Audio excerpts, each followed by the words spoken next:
Ayan, good morning everyone. So, yan, nandito kami ngayon sa rooftop. Ayan, nag-i-start kami ngayon dito, magtanim dito sa rooftop, no, ng mga gulay. So, yan, magsisimula pa lang kami. Ayan, good morning. Sa rooftop tayo, yan. Medyo may mga tanim naman,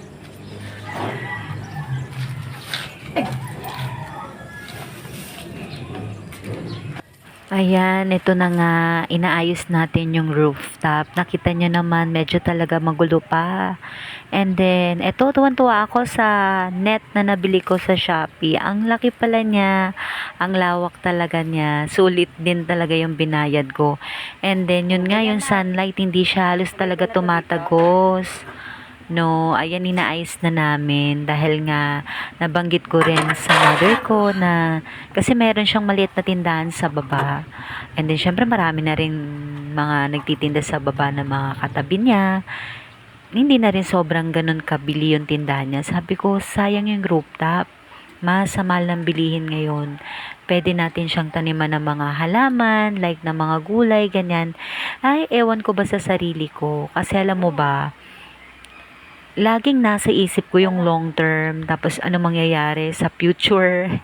Kulang na naman anxiety ako, no? So, ayoko kasi nagsasayang ng mga places or ewan ko, ganun din siguro kayo. Kaya ito, sana ma-inspired kayo habang nagsisimula pa lang kami sa rooftop na ayusin at lagyan ito ng mga tanim. Ayan.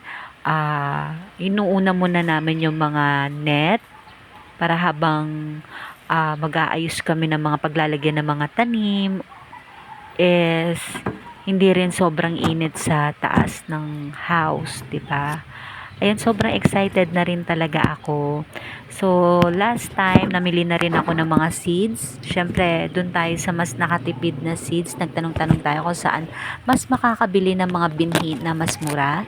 And then, sumunod, bumili na rin tayo ng garden soil na pandagdag sa ating lupa. Ayan, syempre yung pataba, 'di ba? Yan, alam ko marami kami matututunan dito. Ay, hindi talaga ako expert sa pagtatanim. Ang expert siguro medyo si mother ko. Kaya sabi ko nga rin sa kanya, I have work, tas may maliit pa tayong negosyo. Syempre, tag dito, alam ko hindi ko rin sobrang mapupukusan nito, pero dahil sa help ng mother ko, dahil lagi naman siya nasa bahay at retiro na rin siya. Ayan na, one tip pa yan sa mga retiro. Pwede kayo magtanim-tanim kahit walang rooftop sa mga tabi-tabi ng house ninyo. Pwede nyo rin yan taniman. Iba kasi pakiramdam pag nagtatanim. Alam mo yung nawawala talaga yung, parang nare-refresh yung life mo, parang nabubukas ulit yung mga pangarap mo, tapos nakakaamoy ka ng simoy ng hangin habang nagtatanim-tanim ka, yung mga ganon. Ayan, so, lagi nyo kaming sundan dito sa aking YouTube channel, hanggat maaari, step by step kung ano yung pagkakamali, kung ano yung mga natututunan ko habang nagtatanim kami ni mother, is i-share ko rin dito sa inyo. Magpapakilala lang din ako kasi meron na rin tayong ilang followers dito sa aking YouTube channel. So, I'm Silat Shukina Antonio. Yan ang aking FB. Punta ka sa FB ko ha para mas lalo mo ako makilala. Ayan, isa akong ina ng isang 15-year-old na batang lalaki. And I have work, tas may maliit din akong negosyo, na yun na nga ang free love ni Darna na madalas kino-commercial ko dito sa dulo ng aking mga vlogging. So, to help others din, kasi syempre gusto din ng iba kasi, skincare kasi ang binibenta ko doon. And then may mga item din na hindi ganun kalaki yung price, pero alam mo talaga yung kalidad at quality siya. So, anyway, basta punta ka na lang, no? Ayan, nakita mo yung paligid ng rooftop. Ang gulo-gulo pa talaga. Pero yan, sisikapin talaga nating ayusin yan at ma-organize yung mga itatanim natin ng mga binhi. Alam mo, pag nanonood ako sa YouTube channel, inspired talaga ako pag nakikita kong bumubunga na yung mga tanim nila, tapos naka-organize ng maayos. Alam mo, yung imagine na, hindi ka na pupunta sa palengke or sa market para lang mamili ng gulay mo dahil meron na. Ayan, 'di ba? Sayang naman yung rooftop kasi kung nakatambay lang na walang nakalagay, ganun siya. So, yan. Ito na nga yung garden soil na binili ko nung nakaraan, sinakay ko lang din sa motor ko. Ang isang sako niyan ay 50 pesos lang. Tapos may nakita din ako doon ng mga maliliit na mga tanim na ng sili. Ano siya, tag dito, 10 piso naman, pero tinatanong ko yung mother ko kung bibili ba kami ng medyo nakatubo na o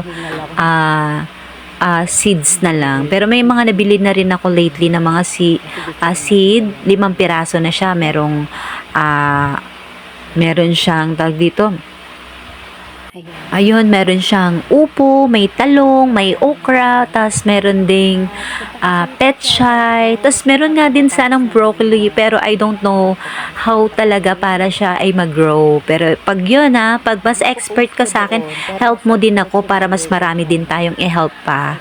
No, kasi nakapokus din ako talaga sa mga social media. So kung ano may help mo sa akin, ma-share din natin talaga yan sa iba. I-comment mo lang dito, no? Ayan, so sundan mo lagi yung mga post ko hanggat maaari magpo-post ako kahit medyo pagod na rin sa work tsaka sa iba pang ginagawa. Hanggat maaari magpo-post pa rin tayo to help others dahil ang mahal na talaga ng bilihin ngayon. Tignan natin kung talaga makapagpatubo tayo ng mga gulay. So, yan.